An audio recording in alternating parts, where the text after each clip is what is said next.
Do Shangi Om Hanyu.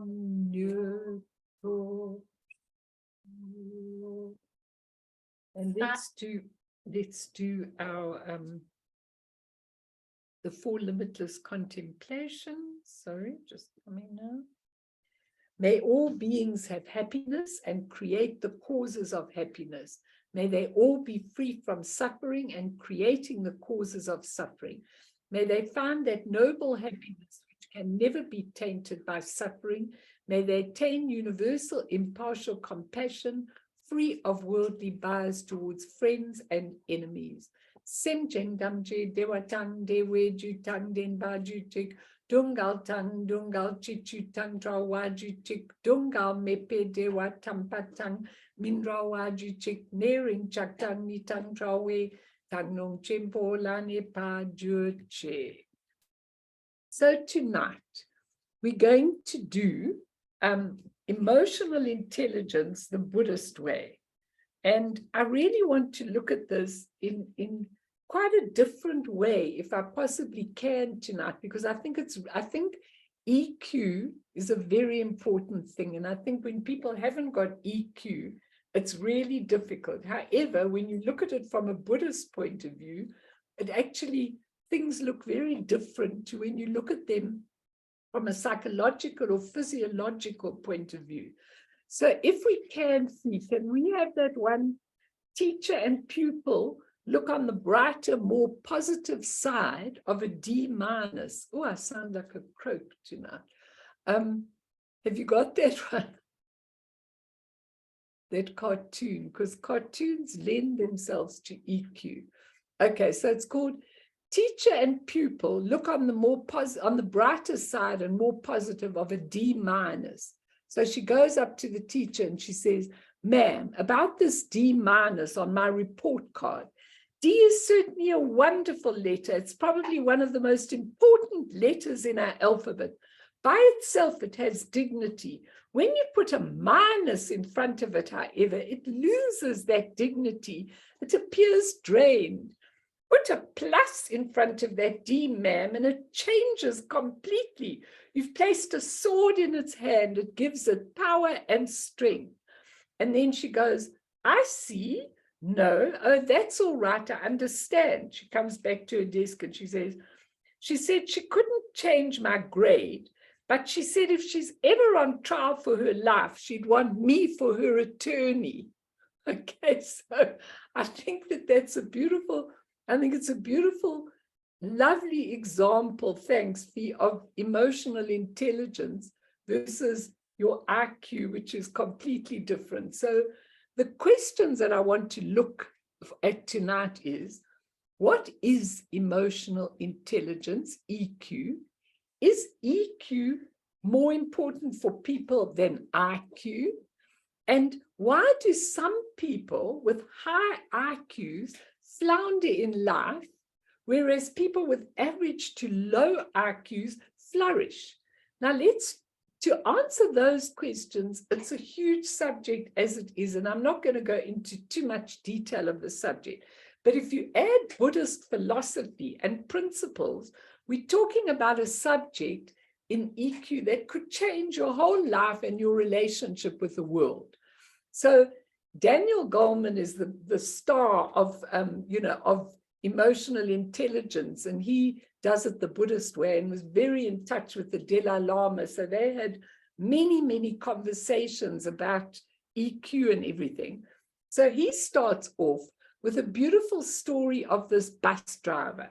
So when people got on the bus, as soon as they got on the bus, this bus driver said, "How are you doing?" and shook their hands, and they got onto the bus. And then as he went driving past, he said, "Oh, by the way, everybody, at this new department store, there's the most wonderful sale." He said, "I saw jerseys much cheaper than any other time. There is a really great sale." Then they went on driving, and then he said, "And at this movie house, there's a new movie." He says, "It touched every core of my heart. You should really see it." And then they came past a museum, and he said, "And this, ladies and gentlemen, is the museum with a new art exhibition. And he said, it's a beautiful exhibition and you'd all be well advised to go for it. And he spoke about his delight in the rich possibilities of the whole city. Okay. And when people got off, he said, have a great day, farewell, see that you're up. And he was infectious, totally infectious. Everybody shook off their little sullen shells when they were there. They shook everything off of their introversion and their fatigue and everything else. Now, what about this bus driver who made a real impact on everyone, who clearly loved his job? What education level did this bus driver have? What was his salary like? How did he get such a chirpy disposition? And what kind of family life did he have? Did he come from a deprived family? Did he come from a really terrific family life? You ask all these questions, and then psychology answers it by categorizing this bus driver into an extrovert, outgoing, pleasant personality type. Okay, that's how he would be classified, rather than the opposite, which is an introvert, sullen kind of person. But Buddhism gives us a totally different picture of this, because in Buddhism, there's no personality type of your human nature.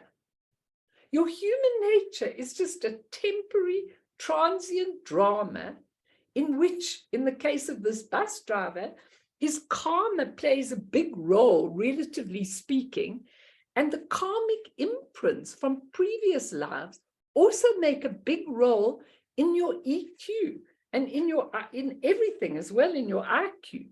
And so if you just put the question marks, taking him as an example, maybe he's grateful to be humbled by his status and be a bus driver. Maybe he realizes what he's got to learn in his life. Maybe his main karma was of being an introvert and a sullen person in previous lifetimes. So he comes in with that drive to be a really vital person in this lifetime. Maybe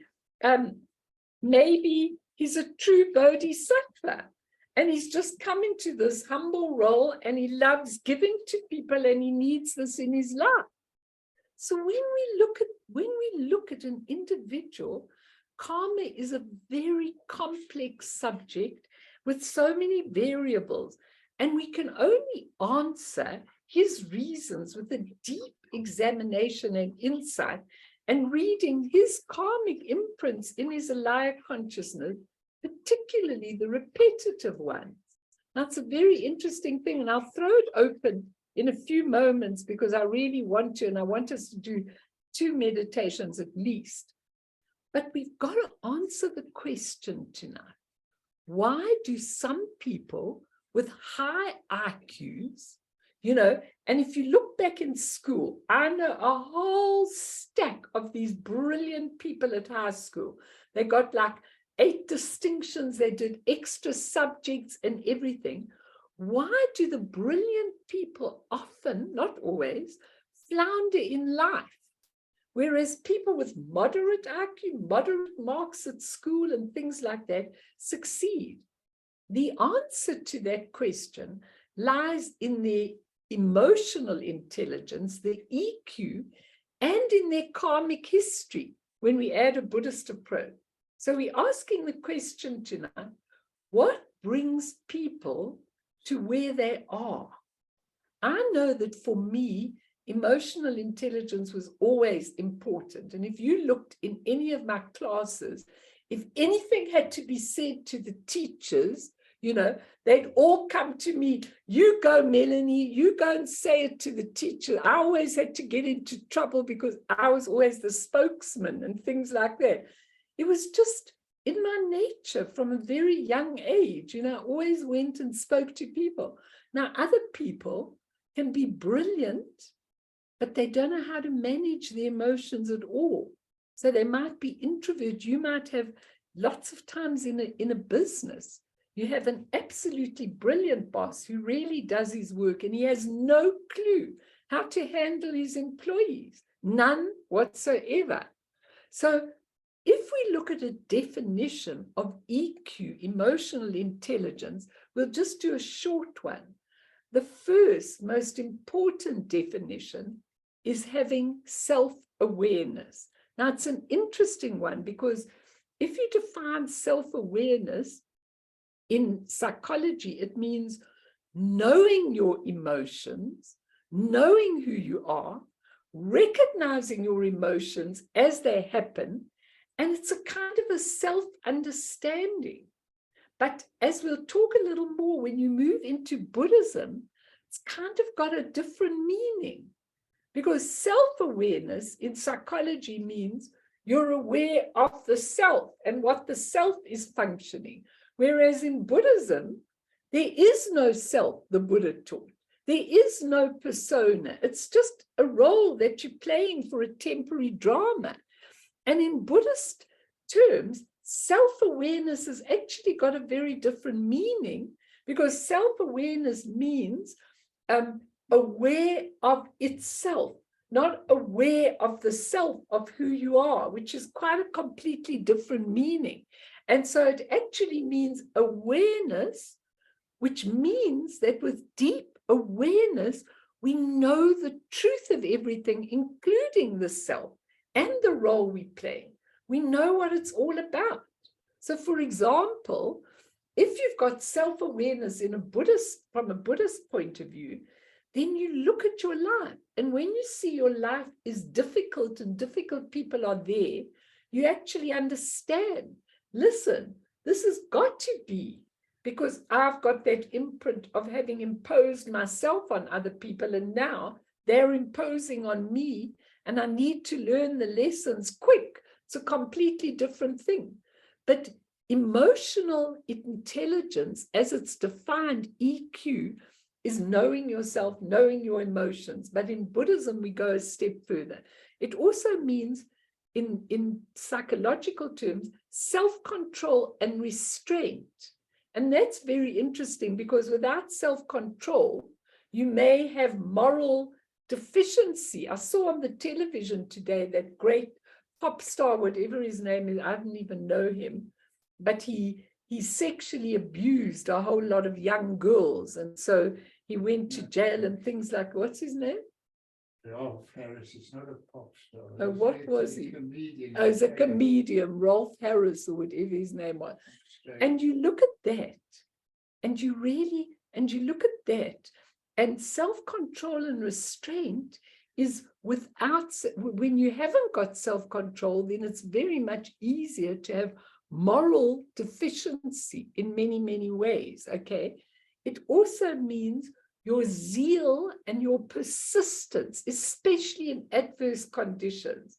Now, if you looked at that bus driver, he could have just been driving his bus and not saying a word, but he took everybody out of their shell, and he was totally infectious. So zeal and persistence. Another quality is called the ability to motivate oneself. That's such an important one, even with Buddhism, because we need to be highly productive, creative, mastery, and a flow of good performance. Now, that's really, really important, because I think that a lot of us get very, very despondent. And it's an interesting thing, because later on, in what I took down from the Dalai Lama, he said it's so funny, because he said in the East, and certainly in Tibet, he says people don't suffer from low self-esteem. Now, isn't that interesting? Because they don't know such a thing as low self-esteem. They are what they are. They go through their lives. They don't know what self-esteem. But we in the West, who are very indulgent of the self, many people have very low self-esteem, and they're always criticizing themselves, and they've got a highly developed critic. So it's a very interesting thing. And so EQ means your ability to deal with others, how you deal with others, okay? It means being aware on a feeling level and awake, and growing evidence that ethical stances stem from your underlying emotional capacities, not from your intelligence, from your underlying emotional capacities. And the root of altruism, which is really being good to all those, lies in empathy and compassion. And if you look at empathy and compassion, it's the ability to read and understand emotions in others. It's being attuned to what other people need. It's suitable for the caring professions, because the caring professions, the teaching professions, the therapists, the medical profession, they all need to be caring. And it's very interesting, because when you've got a doctor that is a brilliant doctor with absolutely no EQ, no emotional intelligence, it's awful. They absolutely dismissive of you, even in the case of cancer, where they're telling you it's so difficult. And I've got some interesting stories to read you about all of these things. And so one of the big things in EQ is managing your emotions, which means if we don't manage our emotion, we allow them to take over. So people say, I suffer from depression. And I always go, really? I go, what does that mean?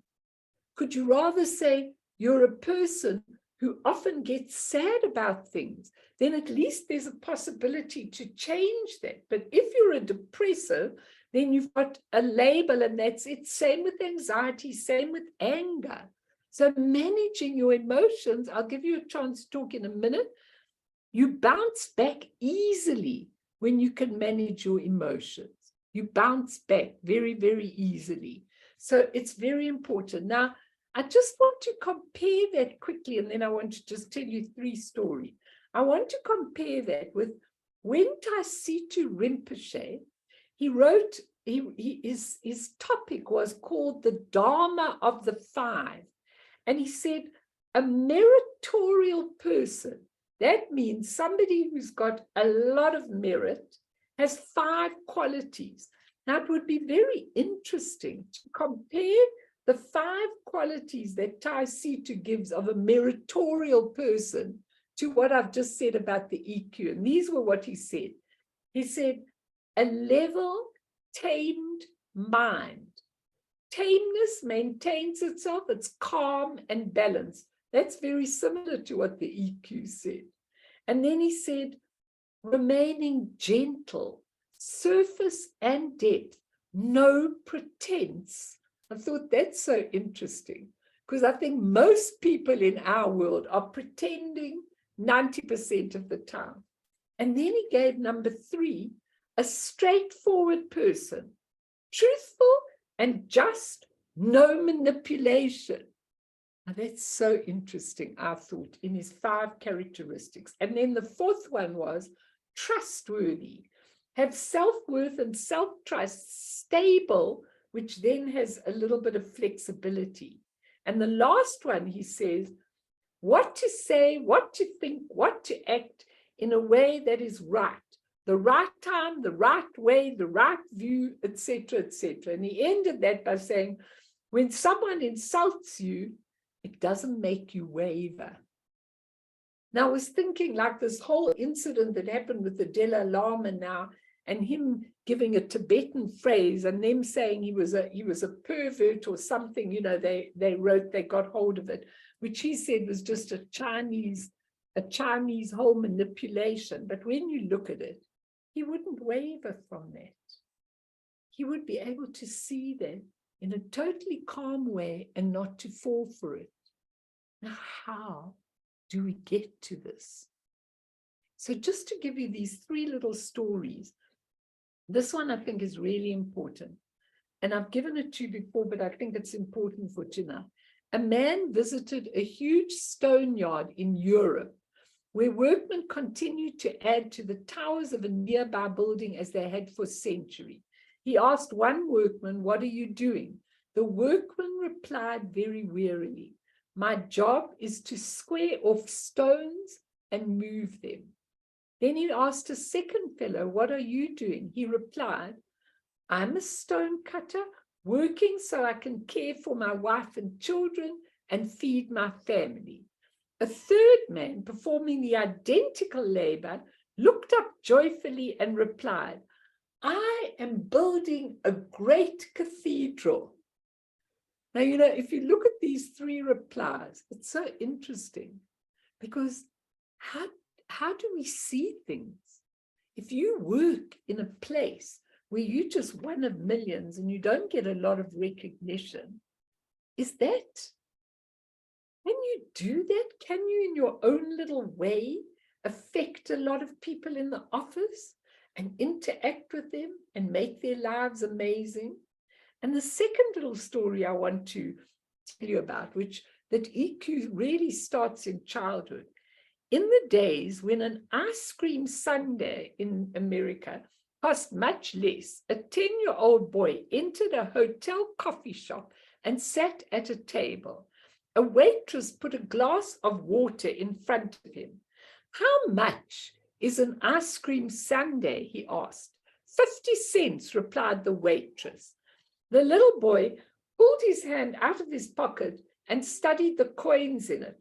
Well, how much is a plain dish of ice cream? He inquired. By now, more people were waiting for the table and the waitress was growing impatient. 35 cents, she brusquely replied. The little boy again counted his coins and said, I'll have the plain ice cream. The waitress brought the ice cream, put the bill on the table, and walked away. The boy finished the ice cream, paid the cashier, and left. When the waitress came back, she began to cry as she wiped down the table. There, placed neatly beside the empty dish, were 2 nickels and 5 pennies. You see, he couldn't have the sundae because he had to have enough to leave her a tip. That's a very interesting thing, Nat, because again, it shows the real emotional intelligence. A lot of kids would just come in, they just want what they want, and that's it, they don't care. Then I want my little what's her name? My little cartoon of Shirley in The Small Society, please, if you can. She goes, let's face it, ethnic, it's over. I want that one if you can, Fee. Thank you. So you'll tell me whether this is emotional intelligence or not. She goes, sigh. Let's face it, ethnic, it's over. Maybe if you were different and I were different and this place were different and our needs were different and all our friends were different, things might have worked out differently. Okay. And when you look at that, it's a very cute cartoon. Thanks, Bea.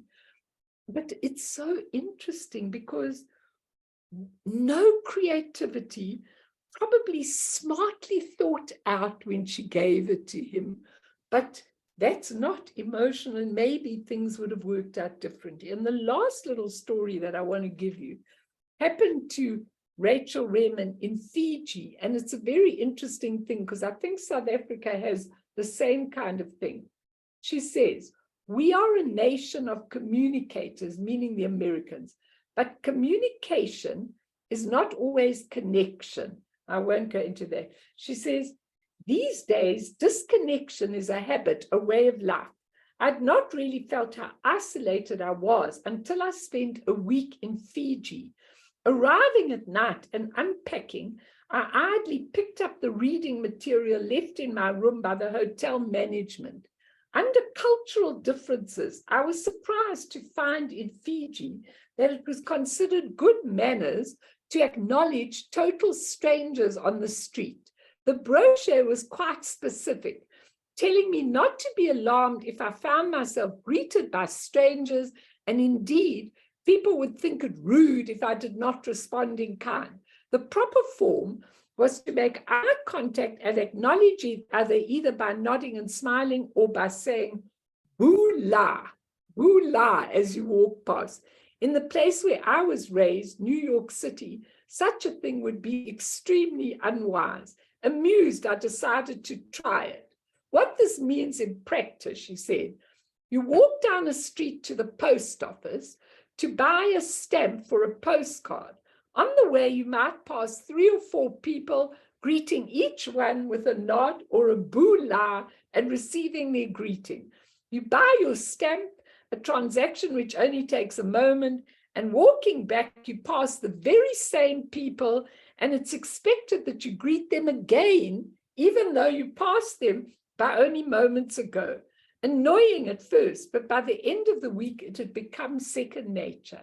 Then I returned to the States. Rushing out to fill an empty refrigerator, I found myself on a busy street in California, all alone. No one made eye contact. No one greeted me. No one smiled. In some very profound way, I felt both invisible and diminished. Yet the street was totally familiar. It was my home. The Fijians are aware of a basic human law. We all influence one another. We are part of each other's reality. There's no such thing as passing someone and not acknowledging your moment of connection, not letting others know their effect on you and seeing yours on them. For Fijians, connection is natural, just the way the world is made. Here, we pass each other with our lights out as ships in the night. Now, it's interesting because in South Africa, when I come back from overseas, I always feel amazing because everyone greets you. Everyone, everyone's got something to say. Everyone slaps you down. There is a connection. And I've got to say that African people connect with each other. They connect with strangers in the street. Whereas in Britain, in the UK, nobody would even look, they'd even walk over a dead body kind of thing. So it's a very interesting thing, this. This all comes to emotional quotient, emotional intelligence, and how important it actually is in our lives. So before we go on, because I want to do a meditation next, just tell me comments, anything that you've got that you might want to say. Because I've given you a lot of things just to set the stage on how actually it really does work. And you guys without your cameras, if you're in bed, I'm so happy for you to open your thing. I love to see you in bed in your PJs. It's beautiful. Anyone want to say anything? Ask anything? Comment? Yeah, Eugene, please. I saw an Instagram today that was quite interesting. So the guy said, you need to change one word when you wake up in the morning. Is when you say, today I've got to do this. I've got to have that meeting. I've got to send that report. He says, just change got to get. I get to have the meeting. I get to chat to my colleague. I get to send the report. I get to make that decision. I get to, because in the end, it's a gift. That's so beautiful. I love that. And you see, it's those little things that are really important with emotional intelligence. It really, really is. Because, emotional intelligence can change everything in your life. That's how you commune with people. You may not be the brightest person in the world, but you have a completely different attitude. It's such an interesting thing. Anyone else? Hi, Sarah. Talk. I want to hear you. Just unmute yourself. Unmute yourself.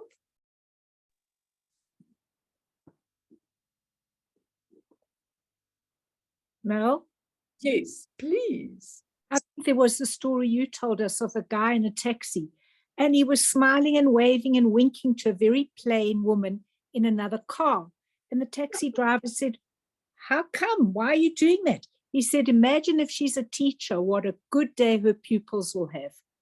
Yeah, exactly. So, it's so good to put people in a lovely mood and to have a little comment. This is called emotional intelligence. Then you add the Buddhist flavor to it. And you've got really a recipe for working with people and really touching their hearts. After all, isn't that what we're trying to do in Buddhism? I mean, what else is there? When the day comes at the end of your, when the day comes, Shane, they're all in and out and in and out. When the actual day comes of your death, you can only take those deeds with you. There's nothing else. None of your things, none of anything that you can take with you is worthwhile. And I think it's so important because so many people are so busy being successful, being successful, getting their, getting whatever points they need, becoming the top of a company and all of that kind of thing. And you forget what, there was something I saw. Let's see what you're saying if you don't want to say it for yourself. Where Guy said, what would you do if you knew you would die the next day? The reason he said this was, if you remember that this temporary vessel will fail, that you live each life to the fullest and not waste the time you have. And I agree with that wholeheartedly. I mean, it is important if you suddenly thought you were going to die, what you would actually do. You know, it's like really an important thing. So I think it's really important as to how we accept the challenge to manage our emotional life with intelligence. And Aristotle said, the problem lies not with emotionality, but the appropriateness of emotion and its expression. I think that's really, really very important because it really is. And when you look at self-awareness, it's very important. What it is to really know yourself and to train yourself to step forward after that, to see the emotions for what they are.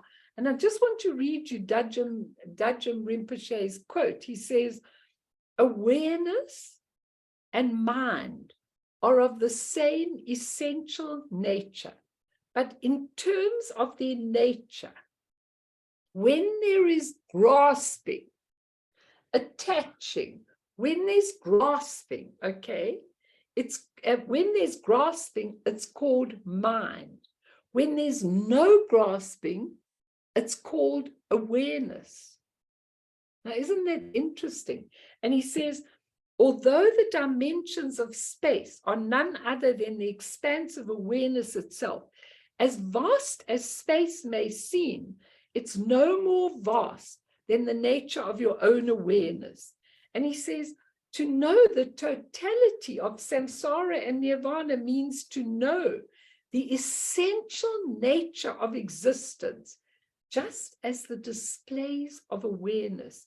Once you know and realize this totality, grasping onto substantial existence vanishes of its own accord, and the cave of deception collapses. Now, what's he saying? He's saying all these emotions in our lives, all these things in our lives that keep tripping us up, that keep on making us so unhappy, making us not believe in ourselves, making us really anxious and angry and committing deeds of all kinds of things. There's so many things like this, and all of them are just the display of awareness. Once we can get this, we stop grasping onto it, because whatever emotion we've got, if we look deeply at it, it dissolves. Today, I was dealing with somebody who really has a lot of anxiety, and the anxiety leads to depression a lot. And I was saying to this young woman, listen, if you look at that anxiety, if you ask, is it solid? Is it me? Does it have a color? Does it have a shape? What is it? If you look deeply at it, you'll see that it's not the solidified thing that you think it really is. Not at all. And then it dissolves back into awareness, which is so important. So let's do a teeny little meditation, the first one, and we'll do another one at the end.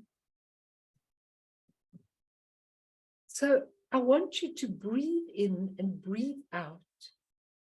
And I want you to stand on the top of a mountain.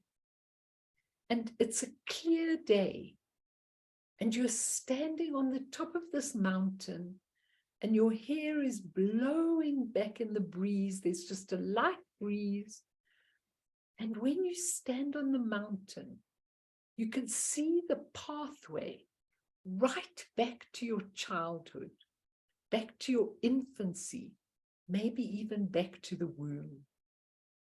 And it all has clarity at this moment. So I want you to see the repetition of the poisons in your life, the negative emotions. The main one that has a theme through your life, the repeated karmic imprint, the one emotion that you're not really able to manage. Go back as far as possible to the incidents related with this negative emotion right along your path.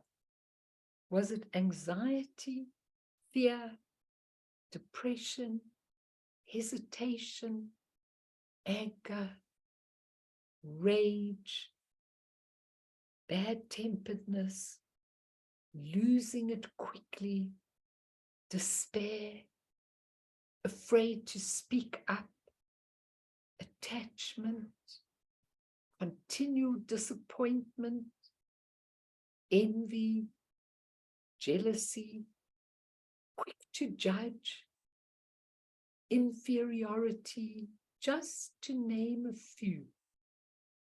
See which one seems to repeat in your whole life story. And try and identify the main emotional toxin and the incidents associated with it as you walk up the pathway.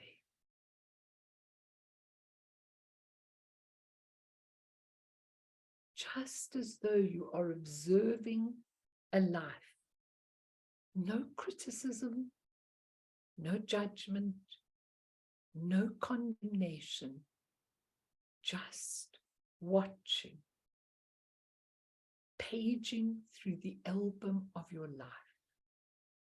Just open your heart with absolute empathy to the repetitive imprint, the repetitive negative emotion, and just become aware of it at this point.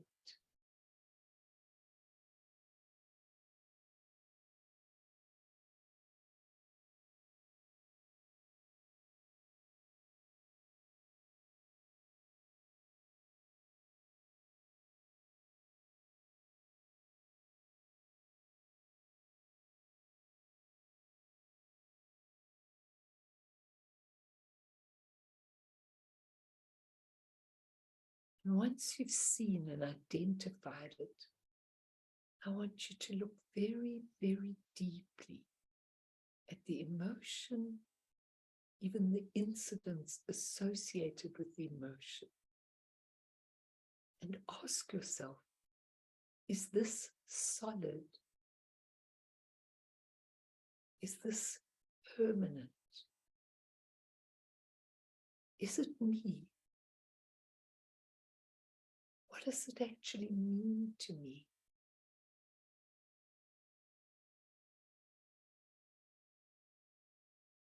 Is it just part of the drama of my life, part of what I need to work through in this lifetime? I want you to see that emotion for what it is: temporary, transient, impermanent. Just allow it to be. No criticism, no decisions. Just allow it to be. And as the observer, watch, and see how it just dissolves into awareness as you focus your awareness on it.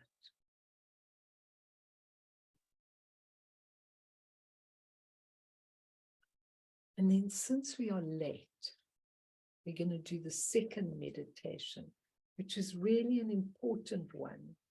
And it was one which Pema Chodron gave, and which was really came from Chogyam Trungpa's work when he worked with people. So leave that meditation and let's go into the second one. You're breathing in and you're breathing out a longer out breath than your in breath. So what you need to do is, as you breathe in and as you breathe out, touch the out breath and let it go. Or just have a light and gentle attention on the out breath. Or be one with the breath as it relaxes outwards. So breathe in, touch that outward breath as it goes out. Now, what Chogyam Trungpa asked his students to do was, as soon as any emotion or any incident came up, he asked them to label that thought, thinking, just short, not condemning. As you're sitting quietly with your in-breath and your out-breath, and a thought comes up, you label it thinking. And Pema Chodron said, there was this dancer on the stage who came and sat on the stage and sat in a meditative posture. Then the thoughts of passion arose. The dancer danced until a total frenzy, and the small thoughts became full-blown fantasy. Then the bell rang, and a calm voice said, thinking.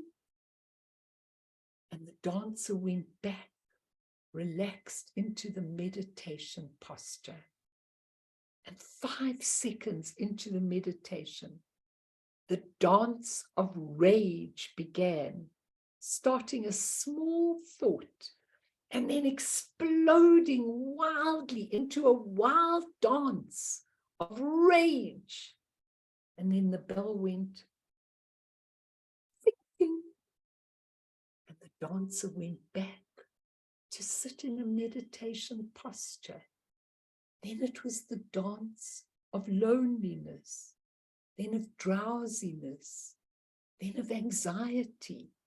And each time the bell went, thinking, and then the dancer would go back, relax a little longer, and then a little longer and longer, and begin to feel like the immense spaciousness of simply sitting there, being with whatever is there.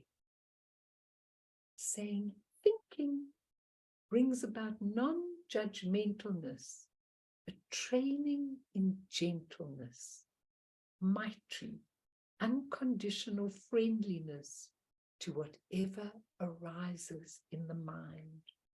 All thoughts are given space to arise.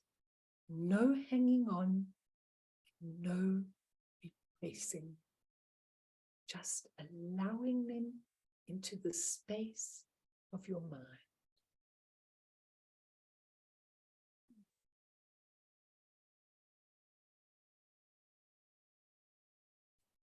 It's a very lovely meditation, that with thinking, and then you just let it down, come back to your meditation and allow it all to be. It's very important that we do all of this, because I see that what he says is, in that training, It's training in gentleness. And it's interesting because Taisitu had that for the quotient of a meritorial person. Anyone want to say anything? Anyone? No comments. Ask. Well, if you go by your day and every time you find yourself thinking or distracted and you just go thinking, you know, I just kind of wonder what that kind of training will do for you eventually. No, what it does eventually is you just become aware that you think all the time. Yes, all the time, exactly. And that you grasp on the thinking and that you analyze it and that you manage it and that you do this to it and that to it. And eventually you go into spaciousness. So if you're in the office and something happens or someone's rude to you or someone does this or someone does that or it's too busy, you just allow it all to be. And you come back to your state of awareness. It's really important. I wanted to do those two meditations separately, but then I realized time's running away. So the first one, did anybody actually find the emotional stuff that hit you in your going back in your life?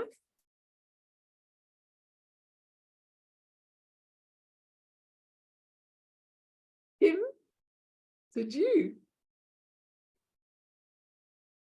Yeah, do you want to share? No. It's nice if somebody shared because then we can all feel comfortable. Trust me. Okay, inferiority, envy, and hatred. Okay. Well, those are very important things. Those are very, very, very important things. Envy and hatred and that kind of thing. And you know what? It's so important because if you think about it, your emotional intelligence comes because you can manage your emotions. But what happens if your emotions are all the time inferiority, envy, you know, or hatred, or feeling not good enough and things like that? What happens? Then we have to do that dance for me, because then we have to see, hey, if that's coming up for me all the time, it means it's the pattern of my previous lives. It's the pattern, it's the imprints that I brought in. When you deal that with emotional intelligence, you suddenly say, it's so interesting. Maybe I should turn it around. Maybe I should see when people make inferior remarks to me, maybe I should see that that's good because it's teaching me humility. It's okay because it's a mirror for me. You just start looking at it completely differently. And when you do, it instantly dissolves. It's like a training of the mind that you have to do. You've got to do it on a regular basis because otherwise it doesn't work. You know, if you just do it once while you're with me, it doesn't work. You got to keep looking at those emotions and keep really examining them. And I think that lovely explanation of the dance is quite beautiful because it's almost like her rage. She got up the dancer and she danced her rage. So it all came out. She didn't harm anybody. And then thinking, and she sat back. And what would have happened to the rage? The rage would have dissolved because, as Dajjal Rinpoche says, it's just a display of awareness. It's a display in this drama, this temporary state, this role I'm playing. When we start to actually allow that to happen, the emotional intelligence grows, your ability to understand people, your ability to understand yourself. And most importantly, for me, emotional intelligence is not condemning yourself. Isn't that so important? You know how many times you hear people saying, I'm so stupid. I shouldn't have said that. I shouldn't have done that. I couldn't have done that. And I want to give you the whole brain physiology about this too, because it's really interesting when you see where the emotional intelligence comes from and where the rational, the right brain and the left brain, and where they both come from. It's most interesting, because if you allow your envy and your hatred and your jealousies and all of those kind of things to rule you, then for sure you can't in any way grow and really lead a constructive life. You're just going to take all those things that you've grasped onto and that you feel, and you're going to just take them with you into the next lifetime. Now, those of you that really feel inferior or have, really negatively about yourselves and really negatively about the things that you're going through, you have to change that, because you don't change it like making a bright thing and saying, okay, from today, I'm not going to be negative. You look at it so deeply, and you actually see it for what it is. Oh my goodness. When I walked down the path, when I looked on the mountain, all these feelings and incidents were the whole way there. And that's what emotional intelligence is, understanding yourself and understanding other people. And when you can stand back and look at other people, then you can really, really, really find that you are able to give compassion. How can you give compassion if you don't understand how a person, if you can't manage your own emotions and sink into them, and also manage other people's emotions with empathy? If somebody is really falling into the trap of self-condemnation all the time, we have to look at them and we have to say, not, oh yes, you're wonderful, you're okay, don't worry about it. That doesn't help a person who feels that deep inside. But to go and put your arms around that person and say, tell me about this that you are feeling. I need to understand it. And then slowly you show them that it's not solid. These are just the imprints coming from before, and that none of this is solid. None of this is permanent. None of this is you. None of those descriptions are you. Those descriptions are just the perceptions that you have about things, but they're not true. How can it be that the Dalai Lama says that in the East people don't have, he said it, let me find that quote for you, because it's really interesting. It's in the Mind and Life series, but he says, just let me see if I can find it. He says, in the West, psychologists readily assume the pathologies of self, especially low self-esteem, rampant among modern humans. The Dalai Lama in the Life and Mind series told scientists the very concept of low esteem is unknown in Eastern cultures. Now, how can that be? It's easy. Yeah, because they're collectivist. We're individualistic. So okay. I must be perfect. I must be good at every single thing there is underneath the sun, and I get graded on an individualistic basis. And I should be good in all of that. Where in Eastern cultures, they're collectivist. So they're going, I am a cog in the wheel, and I'm True. in a sense, it's like I know my place and my function in society, but also at the same time, it's also like a reassurance, because I am not supposed to know everything. There's a humility in Eastern cultures. Oh, sensei, you know so much. Oh, wow, I'll bow lower. Like, it's knowing your limitations, it's knowing that other people know more than you, and they have your back in some sense, because we're a society and we're working towards something. But here we're all just in your own little boat. You must look after yourself. You must look after everything. You must be everything. I All that. absolutely with you. And it's so interesting because when I was listening to Dzongsa Khyentse Rinpoche talking about, he said, talking about surrender to the guru, he said, you know, you go, I surrender my body, speech, and mind to you. Well, that's a big thing to say to a guru. But he said, why don't you surrender your inhibitions to the guru? Isn't that interesting? Surrendering your inhibitions. It was something I had never, ever thought of, ever.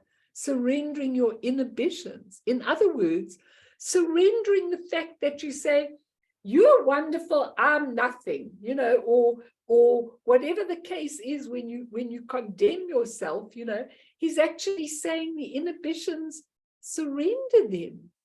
Because whatever the guru does, you can do in your true nature, but not in your human self that feels critically evaluated all the time. So important to understand this. This is what emotional intelligence is, because we have to really be clear, because also not to fall in the trap of what is called idiot compassion in Buddhism. Because idiot compassion is when you keep on allowing somebody to do something and you think, I need to be compassionate to them, but meanwhile you're helping them build up karma. You need to understand how people feel, but then pull them back. And with emotional intelligence, you're attuned to what people need, and your handling of relationships is a skill. You have social competence, popularity, leadership, adaptability. You're a social star. You know, I always used to have a funny thing, because in my groups, all the groups over all the years, I always used to think of somebody as a sort of a social star. So if you had a social star in your group, then that social star usually pulled people in. Or when you're in the group, they would always pull people in, and they would go outside and bring people in. It's like a skill that people have got. And also adaptability. That's a very important thing. You know, we are just so unadaptable. If things change, we go hysterical. We don't like it. We can't adapt to it. It's that flexibility of your emotional stuff. And there are some correlation in the studies between IQ and EQ. You get the type, a personality type, high in IQ with good intellectual abilities and low in EQ, then they're usually the bland, cold, intellectual type. I know just who they are. You know, it's that bland, cold, intellectual type, and they're usually very, very bright, and they've studied everything, and they can quote things and all of that. But if you go into intimacy, into me, you see, they don't have a clue how to express an emotion. Now, I often have women, you know, with their husbands who are really very brilliant, make an amazing living and all of that kind of thing, and they can't communicate. They don't have EQ of any nature. So they can't touch, they can't do anything, and they don't know how to talk on that level. It's really interesting. And vice versa, you have the outgoing, cheerful, gregarious, open, and those people might even be quite low in their IQ. They may never have done studies, but they're just a people's person. And men and women are also different with their IQ and their EQ. It's a very interesting thing. Let's look at some of the brain level of it, because it's really interesting, okay, to look at the brain level. And then I want to just do a quick story before we end. But if we examine the brain, and please ask me if you don't understand, at the same time, we need to very clearly remember that the brain is the instrument, the organ through which the intellect and the emotions operate. When our true nature is operating, it's capable of things that are beyond the instrument of the brain. So, for example, in that story where the man had Alzheimer's for the last 10 years and never spoke, and suddenly, as he was dying and his body dissolved, he said, "Tell your mother I love her and that I'll be fine," and then died. And so the doctor said, who spoke? Okay, that person speaking did not do it through the brain. Now, it's very interesting because the Dalai Lama, I'll explain that to you next time, spoke about the subtle energies that are not dependent on the brain at all. And when you look at it, it's so interesting because the brain is the instrument through which we operate. But how come in that circumstance, there was that ability to speak? Or for example, I know a lot of people that have got very handicapped, very mentally handicapped kids or whatever the case is, and they know those kids how to touch your heart so beautifully, like Kim, some of the kids that you were working with, you know, I mean, absolutely amazing. Their emotional intelligence is amazing.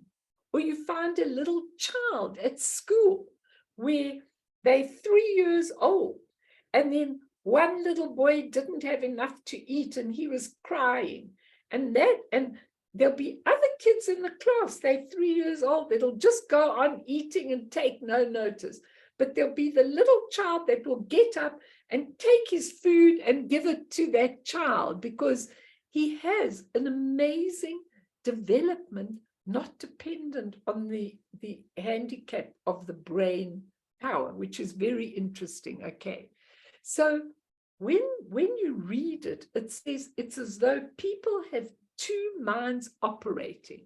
One is the act of the emotional mind or the feeling, the right brain, and the other is that's the emotional mind, and the rational mind, the thinking mind, is the left brain. And passion and reason can be coordinated in a beautiful way. But when passion surges, the balance tips and the emotional mind gets the upper hand. So we can be so reasonable at one moment and totally irrational in the next moment. So let's look at how the brain works, and then we'll end for tonight. To grasp the hold the emotions have on the thinking mind and why emotions and thinking are often at war with each other, we must look at how the brain evolved. The most primitive part of the brain, shared with all the species that have more than a minimal nervous system, is the brain stem surrounding the top of the spinal column. This root brain regulates the basic life functions like breathing, reactions, and movement. This primitive brain cannot be said to think or learn, it's just for survival. And then from this evolved the emotional centers. So millions of years later, evolved the thinking brain, or the neocortex, the seed of thought. The fact that the thinking brain grew from the emotional reveals so much about the relationship of thought to feeling.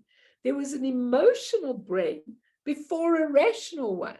Isn't that interesting when they looked at the evolution of the brain? The part of the brain that rings and borders the brainstem is called the limbic system. And as it evolved, its main tools are learning and memory. So the neocortex part of that system puts together and comprehends what the senses perceive.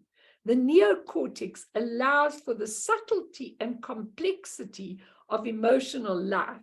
So we can have a feeling about our feelings, and humans have a far greater range of reactions to our emotions. So in other words, that depending on how you've trained yourself, it's how you look at the feelings. So let me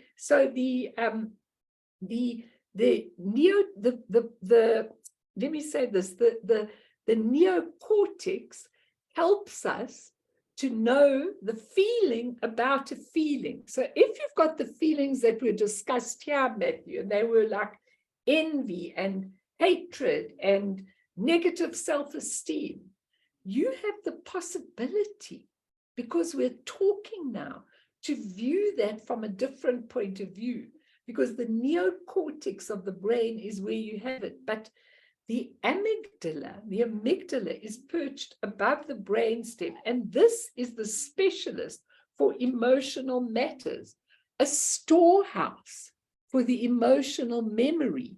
It's the heart of emotional intelligence.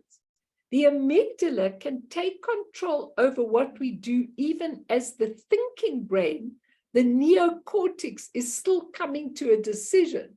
So if, for instance, somebody screams, the house is collapsing, okay? There's no time to sit and reasonably think. That emotional part of the brain will go fully into action and will take over at that particular point, because it's really important to actually understand it. So the workings of the amygdala and its interplay with the neocortex are at the heart of that emotional intelligence, okay? Some emotional reactions and memories can be formed without any conscious cognitive participation, because sometimes you've got a subconscious memory, and that memory plays an incredible role when you are you are going, in other words, if let's say you have a memory of somebody abusing you, then you will go to somebody who isn't going to abuse you, but looks as though they're going to abuse you, and you'll have a terror reaction to that. So like this dog of mine, if he sees somebody carrying a ladder or a stick or something like that, he goes into an absolute frenzy. Now, what is the emotional memory that he has about that stick and about all of that? Because it's really important to understand that sometimes the amygdala hijacks the systems of thinking, the rational. And what we really want is both of them to come together. We don't want it to hijack. So, for example, I always think of this one case where I had a couple, and she obviously, well, she had the memory in this lifetime of her father cheating on her mother and her father cheating on her mother, and then she married somebody, which will automatically attract you to somebody that's going to cheat on you. And he cheated on her and she divorced him. Now she was in the second marriage when I got to see them, and she was absolutely freaked out about cheating.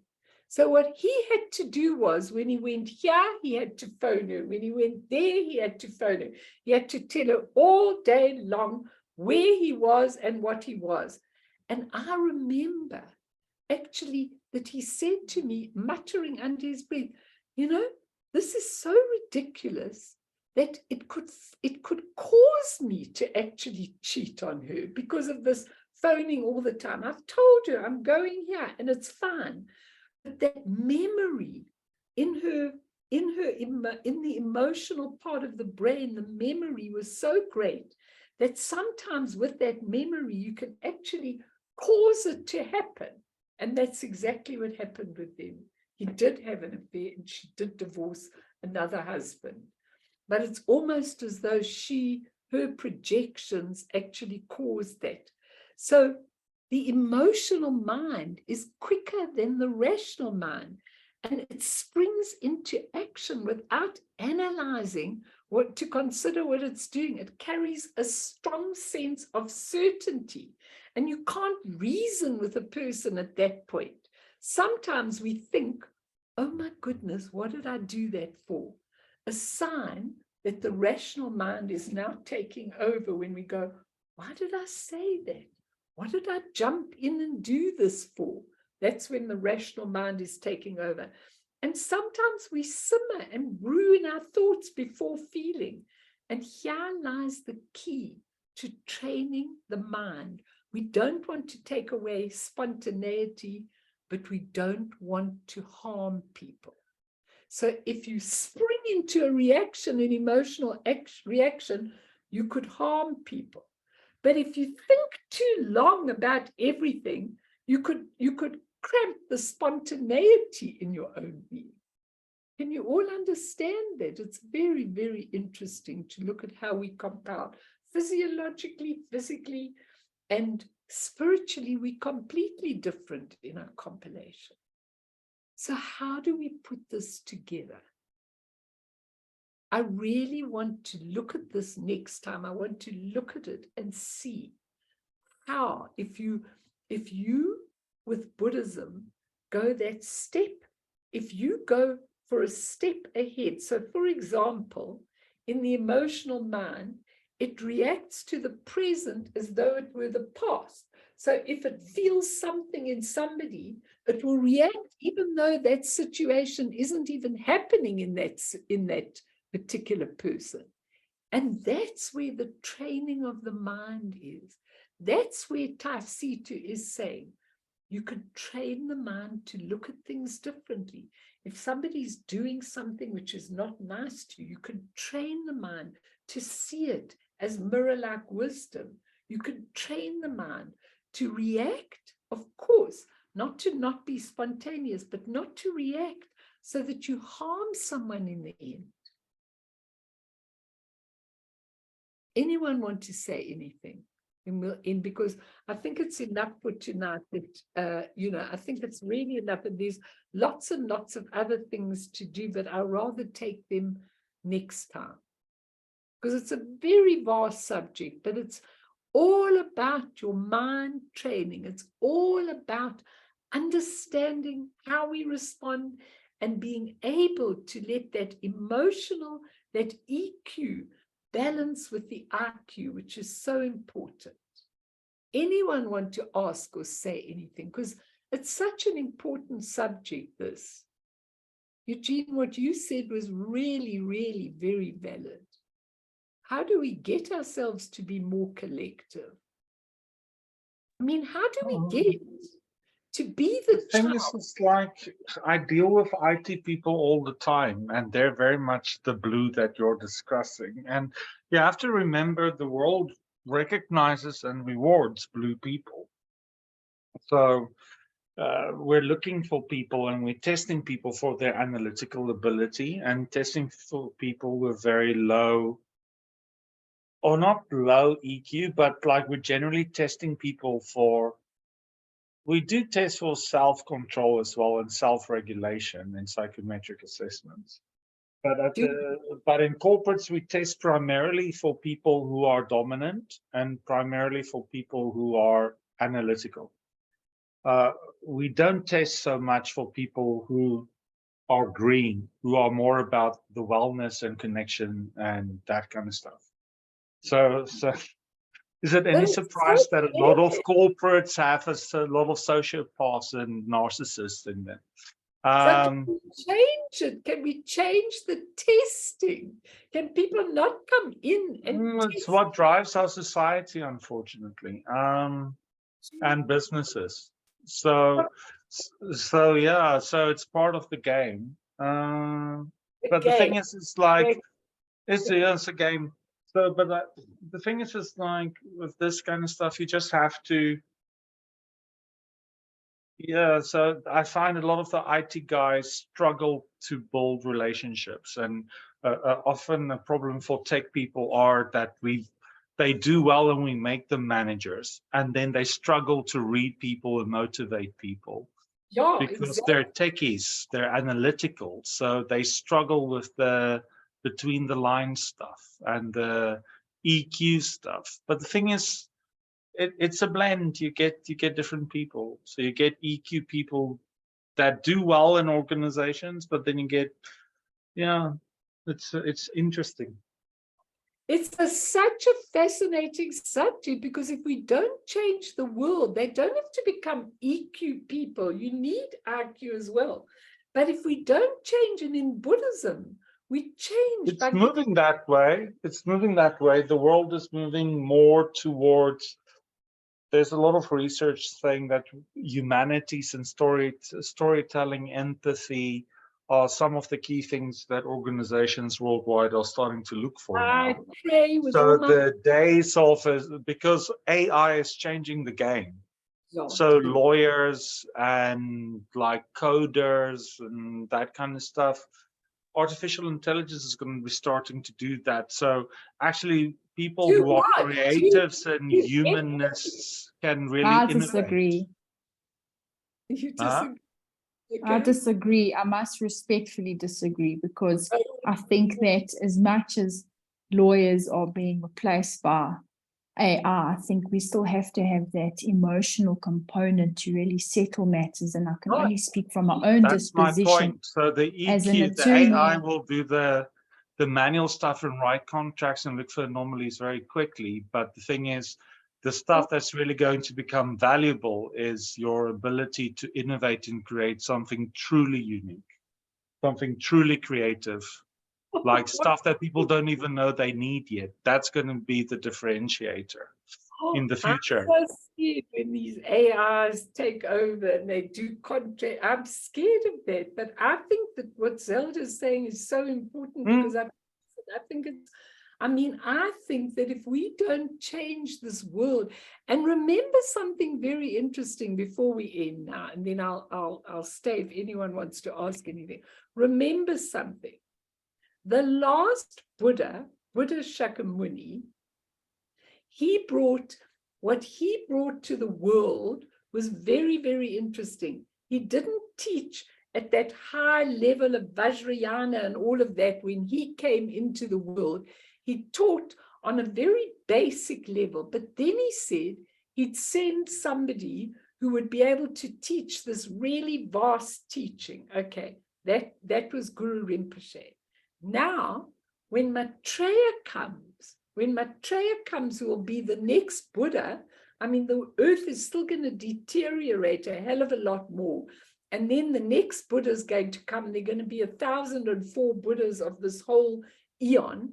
And when the next Buddha comes, it will be Maitreya. And Maitreya will not teach these highfalutin teachings, these secret, sacred teachings. He will teach one main thing, and that is Maitri. And Maitri is loving kindness. That is going to be his main thing. He's not going to teach. So the whole world will move into what Eugene's talking about, a collective, maybe emotional consciousness. It's a very fascinating thing, because I know that what is written in the Dharma, what is written in the text is that Maitreya will not bring the teachings at a high level. He will bring Maitri, which is loving kindness, caring, compassion, which is all the ingredients in the emotional quotient, in the emotional intelligence. So, Zelda, I think we'll be okay in that time, but just remember the world's going to deteriorate first to such a terrible degree. And I don't really want to be around to watch it. I don't think. Not something that AI is going to cure. We still need that emotional quotient to solve the But that's what emotional the issues world- we have. Exactly. And that's what actually Eugene's saying. He's saying the world is like that, but they've got to put this component into these tests. How do you test somebody for their brilliance, but not their ability to manage other people and really relate to other people? It's horrific to think about where the world is coming to. But anyway, let's just pray and let's dedicate to all sentient beings who are suffering, to all sentient beings who are really not making it and really don't believe in themselves. Let's dedicate, oh, not the D minus again, okay, to all of those beings and all the ones all over the world in the wars and the killings and the bardos and the everything. We dedicate these teachings that they may bring it into their next lives. Through this merit, may we achieve all-seeing Buddhahood, and thereafter, once all harmful enemies have been defeated, may all beings be liberated from the ocean of existence, stirred by the waves of birth, old age, sickness, and death. Sonam die tamche zipane, topne nepe dranam pamshene, chega nachi balak dropaye, sipe sole doa dro warsho. So it's like, you know, the story I wanted to tell you, which is my best story, is the Depression in America, you know, when the Depression was, and this guy stood in this queue. I've told you this story, and he was about number 75 in the queue because there were no jobs, and he was really, really desperate. So was everybody else in the queue. There were no jobs. And he wrote something, ran it in front to the person who was bringing all the people in for interviews. And on the note, he put there, please don't employ anybody until you reach number 75. You know, I've got a lot to offer. So when he got there eventually, the guy said, you're hired. He said, what I'm looking for is enterprise and guts and all of that kind of thing. And he said, you've got the job, you know. So that's emotional intelligence. That really, really is. It truly is.